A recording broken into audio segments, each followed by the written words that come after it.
Welcome to Friday's edition of Big Blue Kickoff live here on Giants.com as well as the mobile app. He's Paul Dottino. I'm Lance Medow with you for the next 60 minutes. Multiple ways for you to interact with us here on the program. But, of course, the program is presented by Cadillac, the official luxury vehicle of the New York Football Giants. Option 1, 201-939-4513. Option 2, Twitter, hashtag Giants Chat. You can also follow and interact with the two of us directly. I'm at Lance Medow, one word, last name Medow. He is at Giants WFAN. And as a reminder, you can find the archive of this show and our entire podcast network on the Giants mobile app, podcast platforms everywhere, and at Giants.com/podcast. So the Giants gearing up for a Sunday matinee at home after a 2-game road trip against the AFC East. Wait a minute. Yes. The NFL actually plays games Sunday at 1 o'clock? Yeah, I know. That's something new. Really? Correct. Yeah, after 4 primetime games. Since when? I know. In 6 weeks. It's refreshing to actually get a 1 p.m. Eastern kickoff.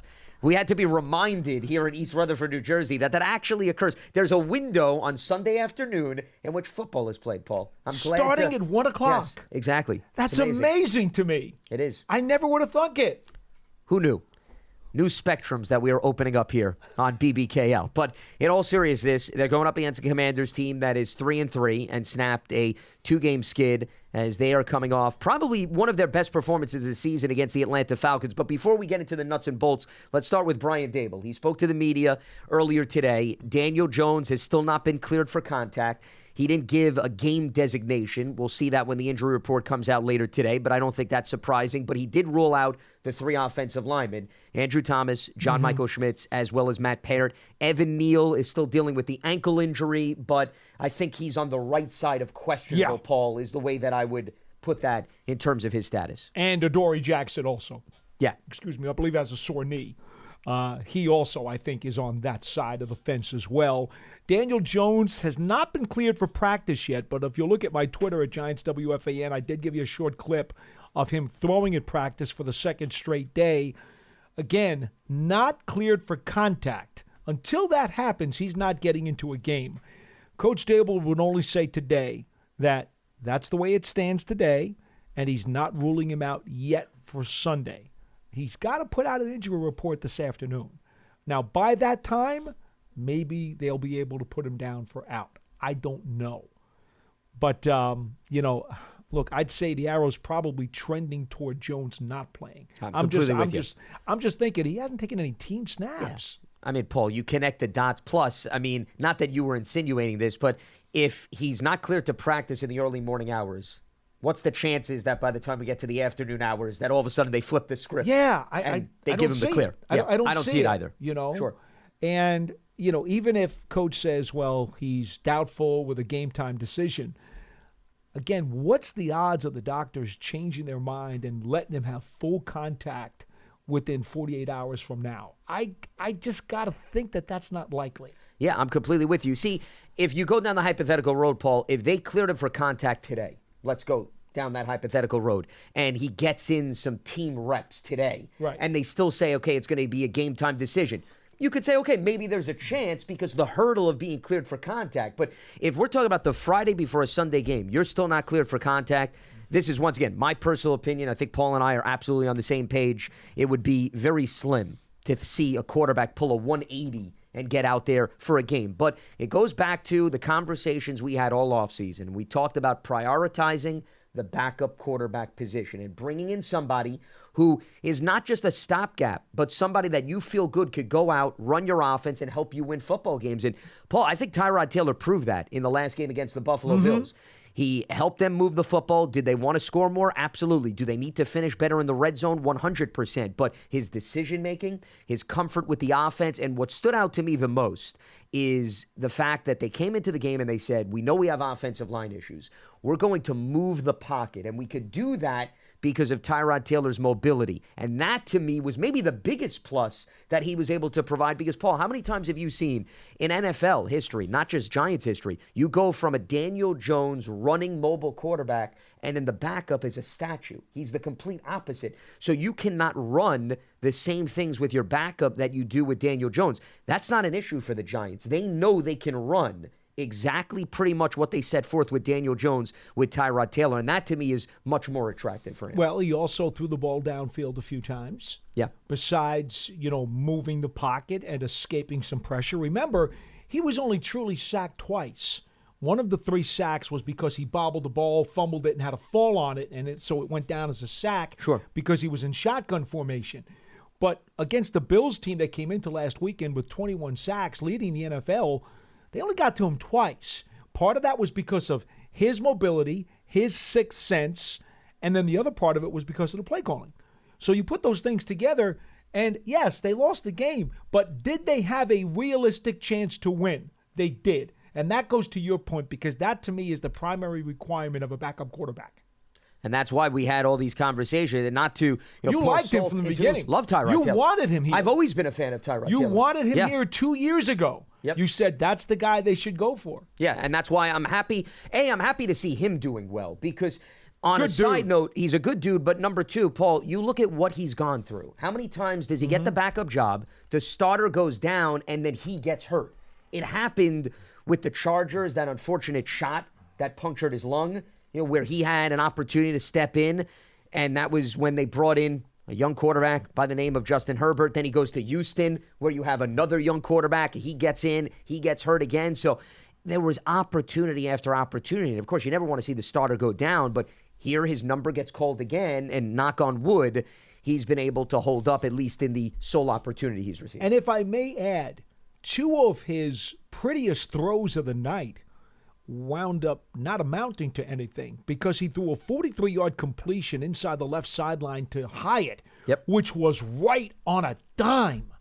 You could not have made a better throw, and Hyatt made a spectacular catch, only to find out that the officials decided Evan Neal was downfield and they pulled it back. I mean, that would have been sure points on that drive, probably a field goal at the very least. I mean, I can't imagine they wouldn't have gotten any points out of that drive because it was deep enough across the 50. The other beautiful throw that he had was late in the game to Slayton down the left sideline, which was right in the bucket. And the defensive back did a phenomenal job of ripping that ball out. He had his whole arm across Slayton's chest when he pulled it out. That was very well played. I don't know that you could see a better play by a corner on that pass than the way the Bills were able to execute it. And it was a perfect pass. Slayton was right there. I did not give him a drop. I thought it was that well of a defensive play. The pass defense was absolutely picture perfect, that I don't believe you can give a pass defense and a drop on the same play. I think if it's a drop, it's the receiver's fault for not holding onto the ball. If it's a pass defensed, it's because the defensive player made the play he's supposed to make so that your guy could not catch it. I think those are 2 totally different things. Yeah, it's impossible for them to coexist. I would agree with you. So I did not give Slayton a drop on that ball, but it was a gorgeous throw. And both of those throws said to me, not that I had any doubt because I've seen Tyrod Taylor in practice, he throws a nice ball. He always has. Sure. And that said to me, those 2 balls said to me, holy smokes, man, you know what? Taylor's got something here. Again, not that there's a quarterback controversy, but he can give you a chance. And Cleveland, by the way, is the other stop that I forgot to mention earlier, where he was with Baker Mayfield. He starts the season, he gets hurt, Baker takes over, the rest is history. So it was 3 different stops where he had an opportunity. Unfortunately, he cannot hold up from a durability standpoint. And Christian Benford, by the way, was the defensive back for the Bills that made the play that you're referring to. Correct. Who at least deserves credit from that standpoint. But yeah, placement, decision-making, Tyrod Taylor, that's been his MO. He's had, I'm not putting him in Aaron Rodgers territory, but if you actually look at a statistical analysis, he's up there in terms of one of the best touchdown to interception ratios, Paul, in recent NFL history, because he's been so good in terms of where he wants to go with the football. And he knows the offense. Look, I know how this is going to come off. I like the Giants' chances to win Sunday. I really do. Washington's allowed more sacks than the Giants have this year because Howell holds the ball too long. About 3 seconds in average. He wants to make a big play downfield, so he will hold it an extra second or so just to see if his guys can get open. Now, I get it. The Giants only have 5 sacks, and Thibodeau has 4 of them. That's a very low number. Their pressure number's better. They're in the middle of the pack, I think, in the league in terms of their pressure number. Their sack number is almost non-existent. But when you consider that they don't necessarily want to put Howell in harm's way with their line being what it is and how he holds the ball. The Giants probably don't want to put Tyrod Taylor in harm's way. And we saw that last week with the way they were game planning some of Which the I stuff. thought was a great adjustment. It really was. Yeah. But why could you do that? Because Barkley was back, and he ran for 93 yards. You can't do that because you're handcuffing yourself too much if you don't have the threat of a running game. And Barkley, this is why we say Barkley's a weapon. He's not just a running back. He is a weapon. He makes all the difference in terms of how the defense has to respect what you're doing on the other side of the ball. So I think this is a battle between two running games on Sunday. I really do. And I'm going to take Barkley over Robinson of the Commanders 7 days a week and twice on Sunday. In fact, this Sunday I am taking him twice. And that's why I believe the Giants will win this game. I think defensively they've played almost 8 quarters of really terrific football over the last 3 weeks. I'm going to skip over that Miami game because the Dolphins' offense had so many explosive plays. But what the Giants did against Seattle and what the Giants did against Buffalo, defensively, that performance is good enough to win 3/4 out of your games. Sure. Well, when you hold the opposition to the point total, remember, Seattle got a defensive touchdown, so that doesn't count against the Giants' defense, and the Bills scored a pair of touchdowns. Your defense is putting you in a position where you're winning games. That's why it comes back to, Paul, the offense finishing drives. I agree with you. I think when you look at this from a matchup standpoint, there are 2 things that stand out to me. Number one, Washington's defense is giving up a lot of yardage. Each of the last 3 opponents have had over 400 total yards of offense. You could say Washington's been a bit of the bend but don't break philosophy unit, especially last week against the Falcons. Atlanta only scored 16 points, but they had over 400 yards total offense. So you say to yourself, okay, well, Desmond Ridder and company were able to move the ball. So if the Giants look at it on paper, it's attractive, but it's the same issue that the Falcons are having conversations with themselves. Sure. You move the ball, but you didn't punch it in enough.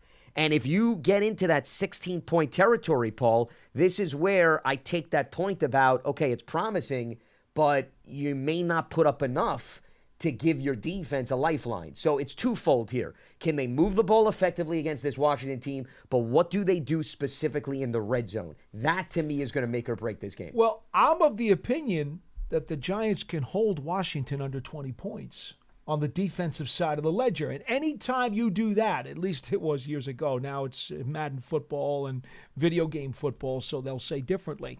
But for years and years and years, the talk was always from a defensive perspective. If you know that you can keep the other team in the teens, you're in really good position to win the game. Now, today it's probably keep them under 21. Keep them under 23. Yeah. I think that's like raised the bar a bit. You had correct. to. Yeah. Because it's now a passing league. Correct. And more 21 to 23 is scored. still very respectable. Sure in general. Sure it is. That's a respectable number. Yeah. I believe last year the Giants gave up about 23 a game. In that ballpark. And that's a good number for a good defense. I think the Giants can hold Washington under 20. Which is why, I'm saying they've got a real chance to win, because I'd like to believe that the Giants offense, with some good field position, hopefully, okay, you want to help those guys out a little bit, can score 17 to 20, 21, 23 points. I'd like to think that that's within their capabilities, why they can win the game. Well, Washington, just to give you an idea, this season, their lowest point total was 3 in a lopsided loss to the Buffalo Bills, coincidentally, common opponent. Outside of that bad game, and that was by far the worst game for Washington, they have scored 20 points or more in the remainder of their games. And that's obviously 5 because they're 3-3 on the season. So could you keep them in that 19-point area? Sure. I think the Giants' defense has proven that if they don't give up the explosive plays, which they didn't do against the Buffalo Bills, then you're going to do some damage control. Now, I would argue, I think over the last few weeks, Washington's offense has been functioning, and I use the key term functioning, a little bit better than Buffalo, because you had now 2 straight games, Paul, and I'm not taking anything away from the Giants' defense, but against the Jaguars, that Bills offense did not look good until the fourth quarter, and it was the same routine. So I don't know if that says something about the caliber of the defenses they're going up against, or it says something about themselves, but Washington, as many sacks as Sam Howell has taken, they have been able to move the football. He's spreading the wealth. He's not playing favorites. You got 5 guys with at least 130 receiving yards. You have 6 guys with at least 1 touchdown. And it's interesting. You brought up the run game for Washington. I don't think they've been running the ball effectively at all this season. No. I would say Gibson and Brian Robinson are better as receivers out of the backfield Gibson this season. especially. Yeah. Robinson too. I mean, Robinson has a few screen passes where he's actually sneakily taking it into the end zone. But I would say they're using their running backs more effectively as an extension of the pass game as opposed to the conventional game on the ground. Which is why, again, I say that the Giants should have an advantage in this game because of Barkley. Without Barkley, I'm not feeling nearly as comfortable. Again, all due respect to Matt Breida. He's a pro's pro. But we saw what the Giants' run game looked like and the respect that they did not command while Barkley was out of the lineup. He's back in the lineup now. And we saw, even though the point total did not increase, Giants wound up with 9 points in Buffalo. Well, and that's why I keep going back to the red zone. But what we did see was, 5 red zone trips? Correct. Volume-wise. Sure. So we saw the effectiveness of the offense with Barkley as a threat, not just as a threat, but actually a component at, you know what? They can move the ball now. They've got the ability to get downfield. They can threaten a team's defense. That's a totally different dynamic. I agree with you, Paul, but can you finish? That's my next question, though, Paul. Because could you see a game where the Giants get, I won't go 400. Let's not go too crazy. Could they get 350 total yards of offense in this game? Do you think that's reasonable? I don't think that's okay. So, I don't think that's impossible. But my counter to that is if you show me a box score, I didn't watch one snap in the game, I will say, okay, the Giants had 350 total yards. Now I'm going to say, okay, what was the point total equivalent to the 350 total yards? And the problem is, I mean, listen, the numbers don't lie. They're dead last in the NFL. They're averaging under 12 points a game. We talked about the Buffalo game. You settled for only 3 field goals. And I'm just bringing up NFL red zone efficiency because I think this is a good indicator. The Giants right now are 30th in the NFL. 31%. Correct. 31%. I have it right here. So there you go.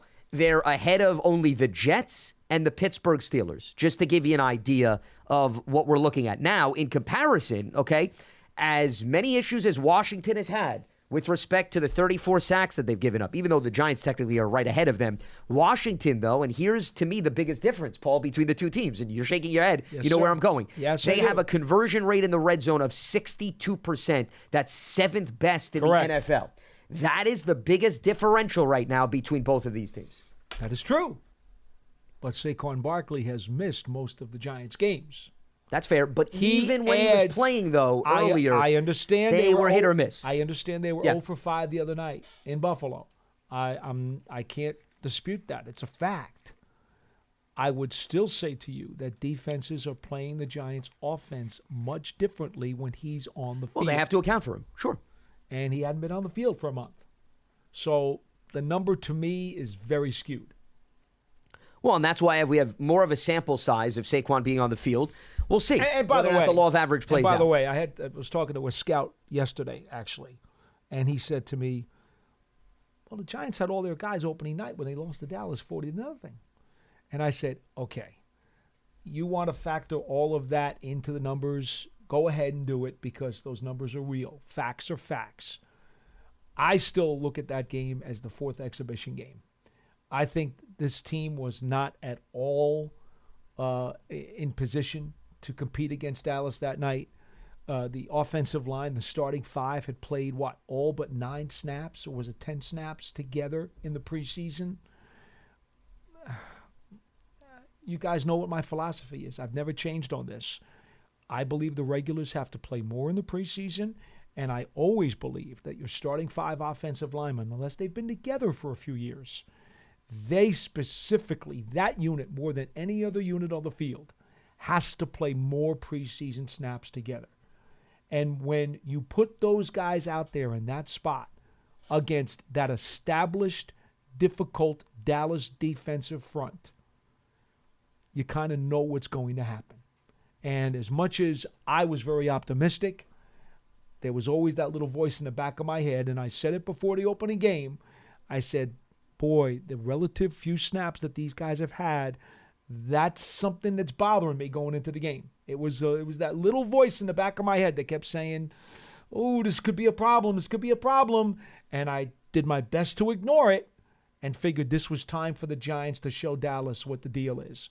And as it turned out, that voice was a lot louder than it needed to be because Dan Quinn and his guys really exploited the Giants' offensive line that opening game. So I'm throwing that away as just a happenstance that, was unfortunate because it was the first game of the season. And I think now that you're a month in and you're finding your sea legs, a lot more of the Giants players are much more of what they're supposed to be. And we've seen that defensively more so than we have on offense because, the line continues to look like a jigsaw puzzle that has been knocked on the floor. I mean, let's face it. That's what it is. Today, Brian Dable said he couldn't name his starting 5 offensive linemen. Well, because right now there's so many players that are out in terms of the starters, and you brought a lot of new faces just in. So you don't know whether or not some of these players are going to be ready to go. Just off the couch. Yeah, I mean, they just signed 2 guys off other teams' practice squads. I mean, the coaching staff is going to do everything to prepare them, Paul, but thank goodness for Tyree Phillips, who was here correct. last So at year. least he has some familiarity. Thank goodness. That's fair. Yeah. Hopefully, they can acclimate him so quickly. I laugh. I'm gonna speak off the cuff, folks, because I laugh. I saw Tyree Phillips in the locker room yesterday. He was walking through. Yeah, good to see you again. He's smiling. He's like, yeah, nice to be back. I said, okay, so no more Green in the closet. Okay, they just signed him off the Eagles practice squad. Yeah. I said, no more Green in the closet. Right? He goes, nope, no more Green. I said, good. I said, all that Green stuff, I hope you threw it out, and if you didn't, it needs to be burned. And what was his response to that? He laughed. He thought it was funny. Well, at least he chuckled. He thought it was funny. Sure. Yeah. He thought it was funny. Well, it just goes to show you when you least suspect, you never know who's going to return. And that's why Sean Harlow from Dallas back to the Giants now, correct. right? There's another guy. Also, by the way, interestingly, he and Justin Pugh were teammates in Arizona when it was 2021 and 2022. So it just goes to show you it's a very small world. But that also puts in perspective where the Giants are right now, where they're looking at guys who are here in the summer to try to bring back because at least they have some type of an evaluation of what they can and can't do. Dable was specifically asked, could Pugh play left tackle again this week? And he said he could. He said, I haven't decided yet, but he could. Well, I mean, he held up in the second half pretty well. Yeah, and he has to be in the conversation. Doesn't he? I mean.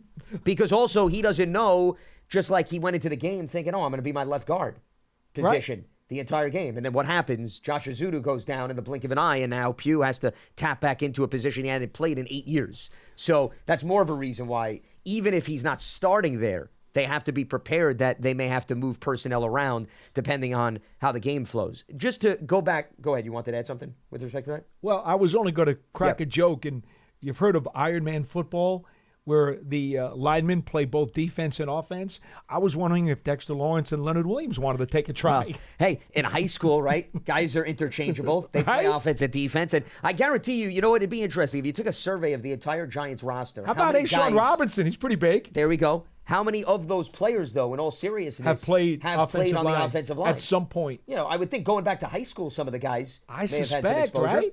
And quite honestly, that happens even in college. Yeah, college too. Of course. It does happen. Absolutely. Anyway. Not as much, I would say, as high school. No. But if you're put in a jam or a situation, you never know. I mean, we've seen it. For example, Stephon Diggs was a defensive back earlier in his career. And you could argue sometimes that makes guys even more effective when they flip because they know what the position they're going up against. That has to deal with Trayvon Diggs. His brother, coincidentally, he was a wide receiver. And then he switched to defensive back. Well, let me ask you this. Is there a nose tackle in football that would want to go up against Dexter Lawrence as a center? Well, if they love physicality, Paul, and they should, my response would be, I'm sure some guy we could find that is up for the challenge. They just know that they're going to have to head into the hot tub, or the ice tub, I should say, after the game. Yeah. Because of all the banging that will go around. But I wanted to go back to your point about the Giants not necessarily having all their personnel at their disposal and you not reading into the red zone numbers, let's say, from start to finish. But in fairness, Paul, Washington, right? Their offensive line, you could argue they've had maybe everybody at their disposal, but they've been far from an efficient group because of all the sacks and the run blocking, yet they're converting better in the red zone. So this is why I say, and you've heard me talk about this on this program time and time again, specifically as it pertains to the Giants. You're not going to have all 22 guys at your disposal for the entire season. Not in today's game. Now, are the Giants in the extreme situation? Sure, where they've lost a high volume of offensive linemen, but you've got to take what's in front of you, and you have to say there's going to be games where you're going to be down a running back. You're going to be down a wide receiver. You're going to be down an offensive lineman, and the NFL doesn't say, okay, we take these 3 or 4 games out of the equation so that the numbers look better. They Correct. count them and I'm all. not saying that you're campaigning to do that. So that's why I try not to pick and choose so much. I look at the whole group overall. And we've got enough of a sample size now that we're 6-7 games in for everybody this season thus far. Well, you know, and I'm not using this as a defense for the Giants this year. This is just a general football comment. It's funny when people will say, oh, such and such a team lost 12 players to injury this year, and the other team only lost 8 players to injury this year. Well, much like you always say about what do you do with those turnovers, right? You have to go another level in. Yep. Well, it's not about the number of guys you've lost. It's what positions did they play and what's the caliber of their ball. Because when you lose a Saquon Barkley and you lose an Andrew Thomas at the same time, you're now dramatically not only impacting the heartbeat of your offense with Barkley and suffering a big drop-off, which affects your entire offensive playbook, you're now losing your cinder block of a left tackle, who, by the way, is a dynamite run blocker and is the conduit under which your passing game is built. Now try losing them both at the same time and then throw in your center. Sure. Who, albeit a rookie, was playing really well. If I said to you, pick any 3 players who at the same time are going to get knocked out of the Giants lineup and devastate this team, well, aside from the quarterback, who, oh, by the way, he's been knocked out of the lineup too. I don't know that I could have picked too many players other than the center, the left tackle, and the running back. No, they go hand in hand. Yeah. So the amount of damage that was done by these particular injuries at this particular time during the toughest part of their schedule, look, these results in retrospect, given these circumstances, are not surprising. They're not. Yeah. No, I don't think anybody's stunned by this. And if I told you a week before the Dallas game that these people were going to be eliminated from the lineup for the next 5 games or 6 games, you would have said to me, well, the Giants will be lucky to win 2. Yeah. No, you would have absolutely said it would be tough sledding and that the offense would essentially be handicapped and they'd have to find other ways to manufacture production, which is why there's a lot more pressure on the defense right now. That's why I keep talking about it's almost like the defense has to score touchdowns. And sometimes if the defense scores touchdowns, as we saw in the Dolphins game, that still may not be good enough. Right. If the offense doesn't capitalize on the favorable field position, which they've had, I would argue, against Miami and Buffalo in each of the last 2 weeks. But the point total just, unfortunately, has not matched those benefits. All right, few reminders before we open up the phone lines. Giants Huddle Podcast. You can check that out on your favorite podcast platform. You can also head to giants.com/podcasts for more info. As far as tickets are concerned, the 2023 NFL schedule is absolutely officially out. Single-game tickets are on sale now. Don't miss the Giants at MetLife Stadium this season. You can visit giants.com/tickets to secure your seat. And the Giants' official connected TV streaming app, it's Giants TV. It brings you original video content and game highlights on demand direct to Big Blue fans. Giants TV, it's free. It's on Apple TV, Roku, Amazon Fire TV, as well as the Giants mobile app. As we are setting the stage for the Giants and Commanders Sunday afternoon, 1 p.m. Eastern at MetLife Stadium as we gear up for Week 7. Let's open up the phone lines. We've got Fabio in New Jersey joining us here on BBKO. What's happening, Fabio? How we doing, guys? Lance, it's great to speak with you. Hi, you too. I got a couple points and then 2 questions for you guys. Okay, so look, last week was great. I was really happy with the way the offense performed. I mean, I don't think it was, any. I don't leave it up to, just whatever luck that Barkley was starting to break free in the run game in the second half there. Tyrod was really putting the ball on the dot and really exposing that defense.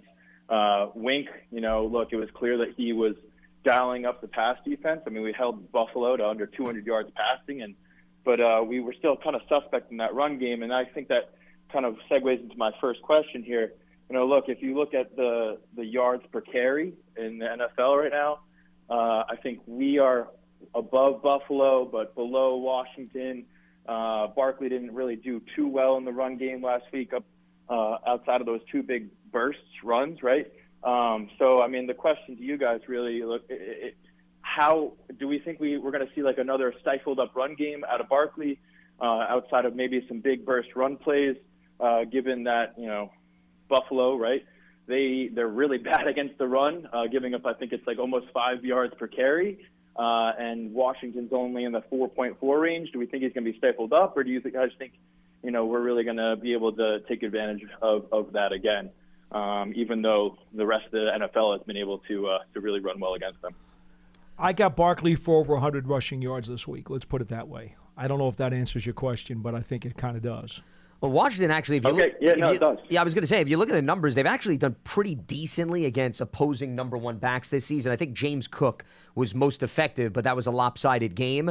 Washington hasn't been a shutdown unit against the run, as you mentioned, but, they got Daron Payne in the middle, who's not a big sack guy this season, but has still been pretty solid against the run, and we know what the other pass rushers can do to help that cause. And I think if they can get into some favorable downs and distances on third down and you can lean on the run game, that will set up Saquon to have success. That to me has to coexist when we start to project the numbers that he has. Are you playing from behind, or are you playing in a tight game where you're moving the chains and you're being able to run effectively on first and second down, and the third downs even affords you the opportunity to run the football? If you're facing some 3rd and 2s and 3rd and 3s, the Giants should be running the football against Washington this weekend. See, that's why I favor more balance by throwing on the early downs. If they're going to slam Barkley into a brick wall on 1st and 10 and 2nd and 9, then he's only going to have 40 yards on Sunday. And then your skeptics and your critics are going to have a field day. But that can't be what they need to do. They need to be able to, early in the game, throw enough on 1st and 10 and on 2nd and 10 so that maybe on 3rd and 3, Barkley does break off a 15-yard run. They've got to keep the Commanders, I almost said the other word, the Commanders' defense has to be kept honest. That's the whole point. Barkley commands respect. Well, you're not going to get the respect that he deserves if you tell Washington on every 1st and 10 we're going to slam him right between the tackles. That's where the utilization comes in. That's not about pure talent now. That's about how are we using our weapons. And if you're going to do that to him, you're putting him at a disadvantage and playing right into Washington's hands, because he's going to run for 1 yard on 1st down. He's going to run for 2 yards on 2nd down. And then Tyrod Taylor's facing 3rd and 7 and running for his life. Well, that's why I think using him as a receiver right, could be key here, Paul, because the one thing that Washington has a weakness in is their corners do not tackle very well. There's a reason why Emmanuel Forbes, their first-round pick, was benched last week. Yeah. And one of the reasons why he was benched, he's had some coverage issues, but he has also not been very good in run stopping. So what I would do is, you don't want to run Saquon on some of those early downs, that's fine. I would test whether or not they can tackle him on the perimeter if you utilize him as an extension of the run game through the pass. Look, I'm just telling you this. Well, we're going to have a tough time getting to the outside. No, I mean, I think some callers early in the week outlined this. I mean, we just let Cager go, but our tight ends outside of Waller Bellinger really don't set the edge too well, right? So, I mean, isn't that why we haven't been running to the outside as much as? Well, but I'm not talking about running to the outside. I'm talking about passing to the outside. He's talking about flares. Flares in the flat. I was not talking about running to the outside. Cager, by the way, did resign to the practice squad, so he is back. But they'd have to elevate him for the game, and I think they will. I mean, I think they want 3 tight ends on Sunday, so he'll get an elevation. But see, that's the other thing you could do. If you're in a 3rd and 3, load it up. Play 3 tight ends. Load it up. They did it 2 years ago in Seattle. Remember when Colt McCoy had to go out to Seattle and everyone said there's no way in hell the Giants are going to win the game? Out of the ball in that game. And they just said we're going to go double and triple tight end all day long and punch the living crap out of that Seahawks front.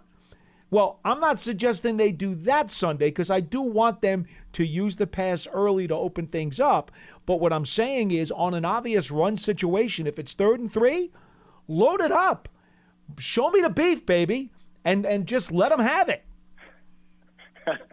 Yeah, no, for sure. And look, you're right. We got to expose them with the pass. I mean, that's one thing. It's not knocking Daniel at all, but Tyrod really has been putting the ball on the guys, right? You're not seeing Campbell falling down on every throw if it's a little bit behind him, et cetera. I'm excited to see Barkley out in the field and not slipping around like he was up in Buffalo on his own home turf here. And hopefully we can get back to beating up on the Washington football team like we have in the past. I think we won like above 66% of our games against them. 7-4-1 against Washington in the last 12 meetings. Yeah. Okay, I know you guys got more callers. So last question here.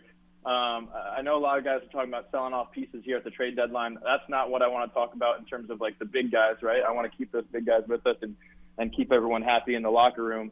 But one of the guys that I'm looking at that I'm just like, can we get anything for him? It's similar to the Kadarius Toney situation. Look, Ojulari really has not panned out. I mean, the guy outside of his rookie year has not panned out, has not played at all. I mean, is that someone? Do you think we might be able to get him out of here and get like a 5th round pick? I mean, I know he was core in terms of our scheme here and what we would like to be doing this year, but it's really not working. Well, but I mean, what does a 5th round pick really do for you, Fabio? It sounds like you just want to get something for him. Does that change the trajectory? I'd rather have something. Yeah, but does that change the trajectory of the organization? And who's to say that a team is willing to take a chance on a guy that, to your point, has not proven he could stay healthy? How is that going to help them? If they're concerned about whether or not he's going to hold up. You're really trying to sell extremely low on a player right now. And more often than not, the NFL market knows what's going on with these other teams and other players. They're looking at rosters across the board.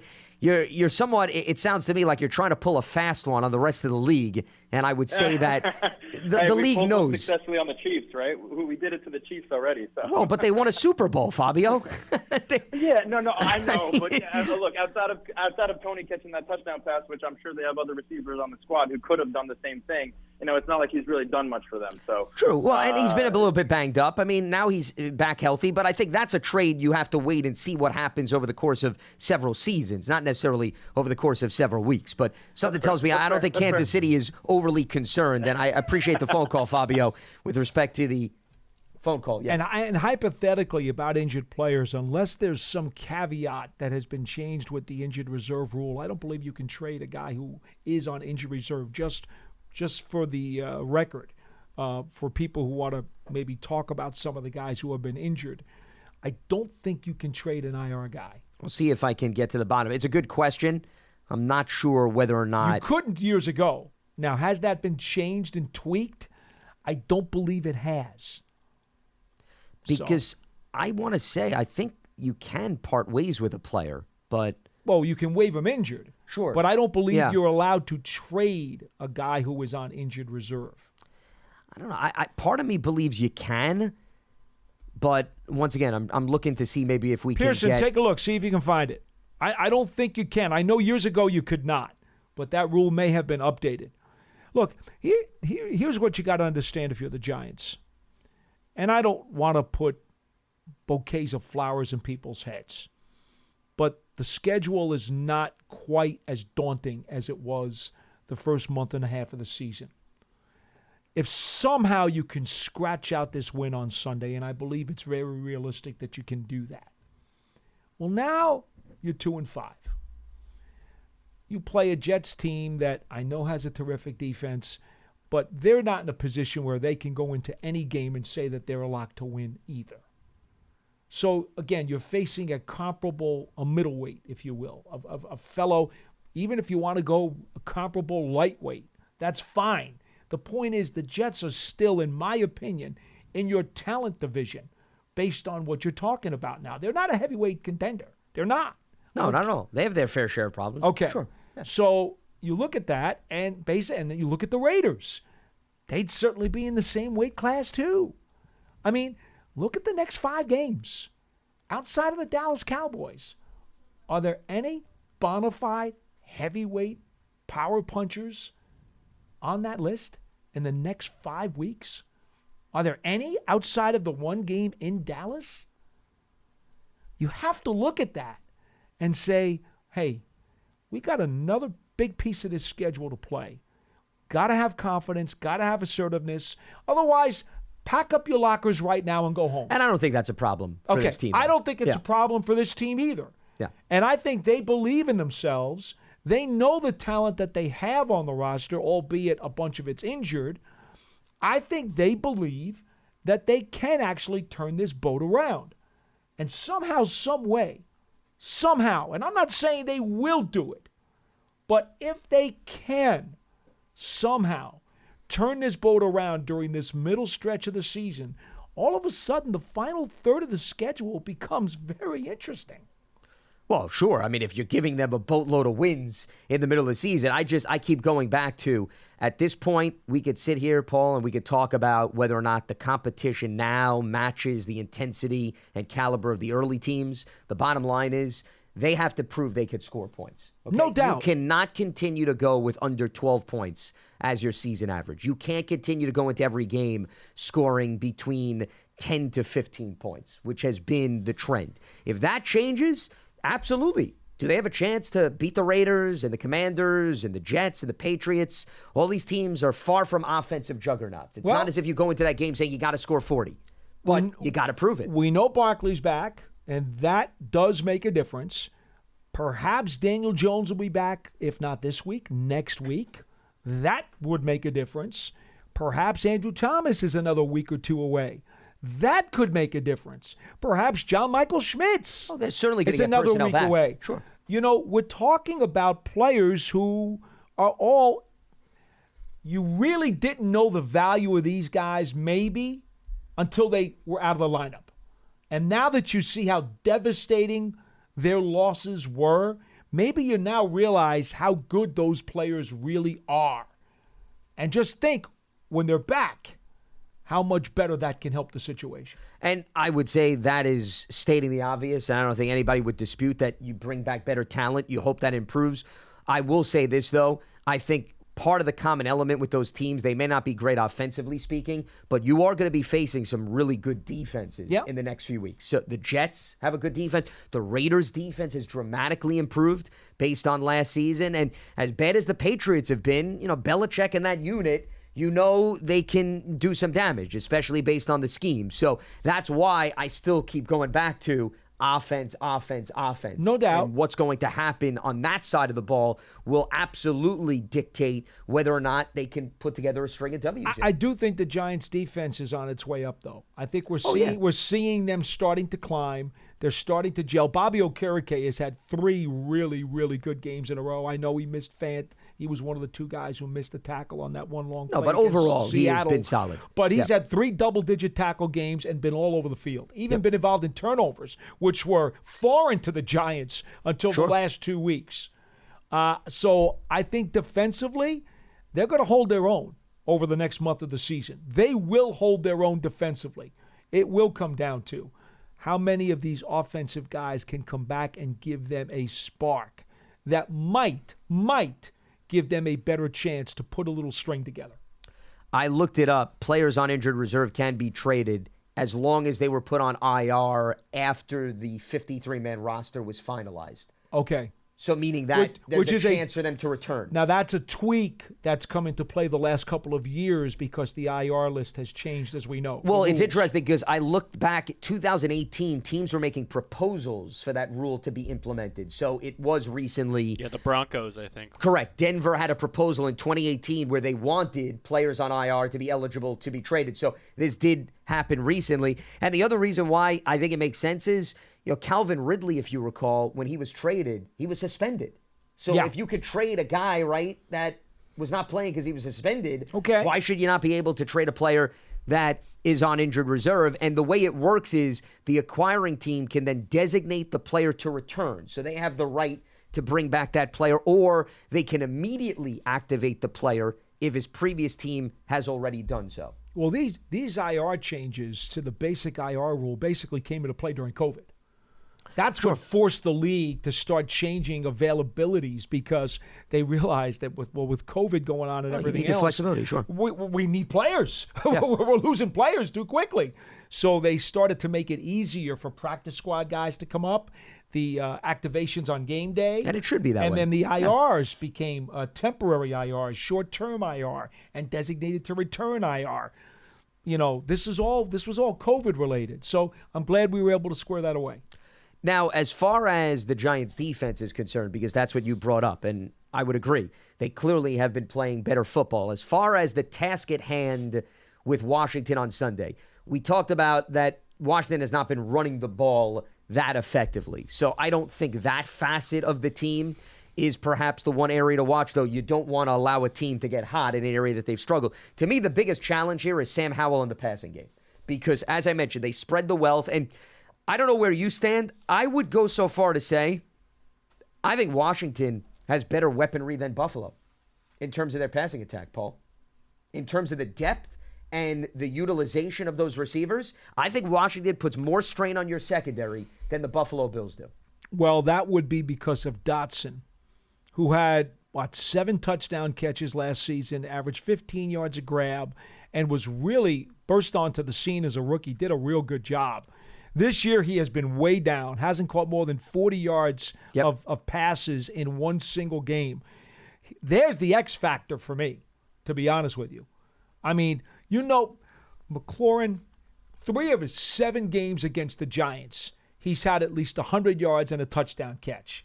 He's a terrific, terrific player. And man, does he come up clutch against the Giants. He just takes that fork and sticks it right in your eye. He really just when you think you got them, he makes a play for a first down and keeps the drive alive. Yeah. He certainly is. Big pain in the rear end. But it's Dotson who right now is flying under the radar, and we know he's got ability.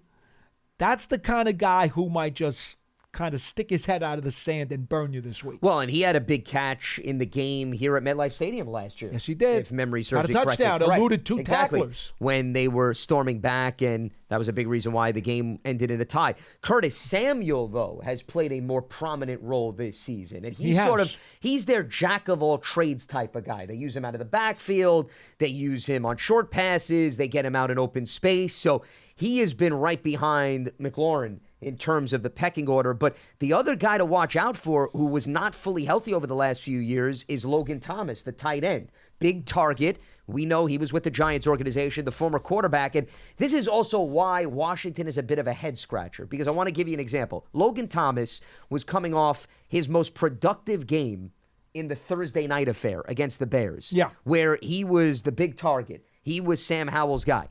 Then you move the calendar forward a week against the Atlanta Falcons, Paul. He gets 1 catch for 2 yards. This is what I'm talking about. Why it's a challenge trying to get a read on this Washington team, because one game, it could be McLaurin. Another game, it could be a Dotson game. Then they can lean on Samuel. Now it's Logan Thomas, Brian Robinson. Most teams, I'm not saying they're as predictable, but going in, Josh Allen's going to throw the ball to Stephon Diggs, right? He's not making any secrets about that, correct? No. You would agree? Okay, so you don't have to do an in-depth study. You know who Allen likes. You know who he looks for. Hal wants McLaurin in a big spot. Okay, that's fair, but Paul, if you look at how games have played out, he has leaned on, once again, Curtis Samuel and Logan Thomas sometimes down the stretch of games. So I think that's what makes this team a bit of a puzzle to try to figure out, because they're not as predictable as most, because most teams, they're not utilizing as many running backs, wide receivers, and tight ends, at least through the first 6 games, than how deep Washington goes. Well, I think the things about Howell that you want to take advantage of, and you're right, he does try to mix things up, but again, in the most important spots, he wants McLaurin. Because McLaurin doesn't get 50-50 balls. They're 90-10 his. That's what he does. No, he's a high percentage guy. Okay. Sure. But here's the thing about Howell. Because he believes so strongly in McLaurin, he will force the ball, and you can pick him off. He's thrown 6 interceptions already this season. 4 of them came in one game, though. Against Buffalo. Against Buffalo, yeah. Against That was his Buffalo. worst performance by far. Yes. 9 touchdowns, 2 interceptions in the other 5 games. So he's willing to force the ball because he wants the big play and he believes so strongly in his wide receivers. The other thing is he holds it too long. So he has 2 really nasty traits that work against him. At this point, those things are going to prevent him from becoming an upper echelon quarterback. Until he's able to get both of those things cleaned up, he's just going to be pretty good. And that's what he is. He's pretty good. He's a solid NFL it's starter. Only 7 games, too, by the way, that he's played. Absolutely. And he's got some Josh Allen tendencies in that he is strong and physical. He can run. Mobile. He will break a tackle. He's not afraid to run into a guy. Well, we saw that in North Carolina in college. Okay, no question. So he's got some of that in him. He's like a Kmart version of Josh Allen. Okay. Okay, he's got some of that in him. But, until he cleans up those 2 things that we discussed, he's never going to get up to the higher levels. You're right. He's young. He's got time. He's got room to develop. He's got a new offensive coordinator this year in Eric Bieniemy. And that's the other thing. I'll let you continue. I want to get to that. Yeah. So I'm not dissing Howell in any way, shape, or form. He's a work in progress who I think could be pretty good in this league over the course of time. He's got some upside to him. But there are things right now that you can identify that you could take advantage of.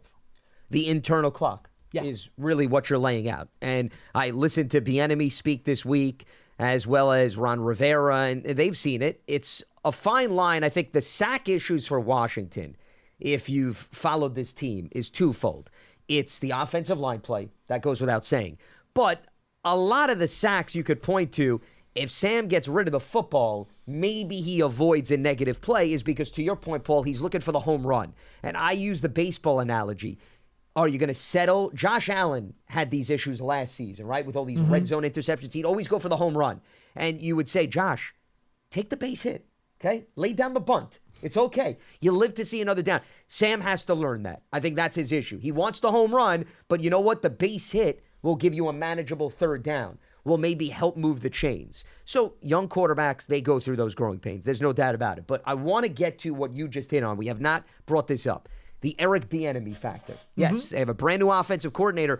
The last few years, it's been Scott Turner. And we know Bieniemy comes from Kansas City, and he's a creative mind. They were a creative offense. And I was having a conversation with J.P. Finley recently, who covers the Commanders, and it'll be up on the most recent Giants Huddle podcast preview. And I was asking him about, what has the creativeness of this offense been like? Have they tapped into Kansas City a little bit? Is he trying to be conservative? And he said, they're putting guys in motion before the snap. They're trying to doll things up. Curtis Samuel is a guy specifically that Bieniemy likes. That's why I brought him up. So the point is, the Washington offense that we've seen of old, don't expect that it's going to be the same bells and whistles. It's going to be different based on what Bieniemy is bringing to the table. It's just a matter of, as long as the Giants defense can be disciplined and they don't fall for, the dress up on these offenses, I don't think it's going to catch this defense off guard. But Bieniemy is definitely a guy that's still digging deep into his bag of tricks, is my point, because that is his MO coming over from Kansas City.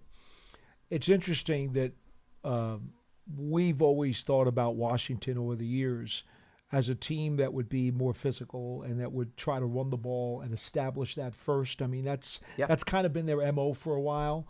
And yet with Bieniemy, you're thinking more about the schematics, right?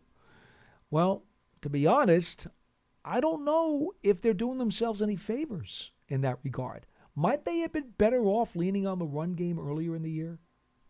I'm not so sure. At times, yeah. But it is what it is right now. And that's why, although they've got, a more respectable record than the Giants, I'm thinking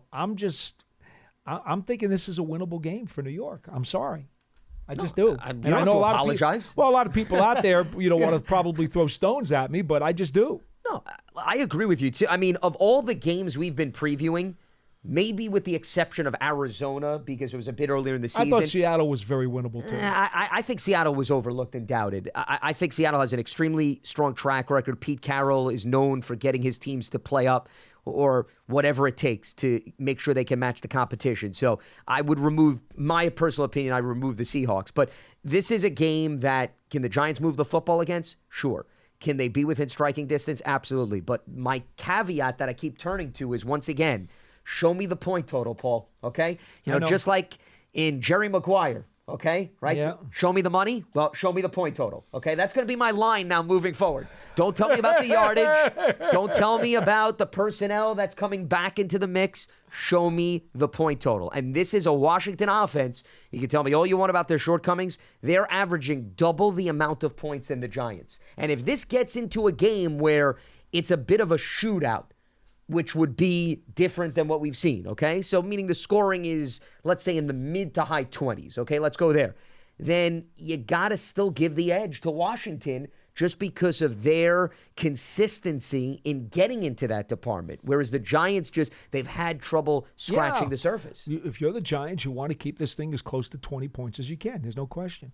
Hey, I want to just mention this is the legacy game before we go. Yeah. You guys, if you've looked at the Giants website, you'll see they've dressed up the end zones to be like the old Giants Stadium. And instead of putting that big New Jersey Meadowlands insignia on the 50-yard line, they've got one of the old 1980s Giants helmets on the 50-yard line. I call it the Dave Jennings helmet because I think it's most closely associated with Dave Jennings, with the two bars right in front of in front of the helmet as the face mask, as opposed to Phil Simms, who wore the separate bars. They weren't the ones that were closed in. So I call it the Dave Jennings helmet. So that's going to be on the 50-yard line. So it'll be kind of fun when you go into the stadium. If you're coming to the game on Sunday, you're going to get a lot of those vibes. You know, the old Giants on the side of the helmet. The old school flavor. Instead of the Ed one. Well, not the old school flavor, but the recent old school flavor. If you want to put it that way. You know, and so that's kind of fun. Autograph sessions with legends, Harry Carson, Otis Anderson, and Jim Burt. Also, I believe it was the HCL gate. I'm sorry. I gotta. Well, you would know better than I would. HCL. It's okay. the HCL gate. That's one of our sponsors. I don't want to make a mistake with that.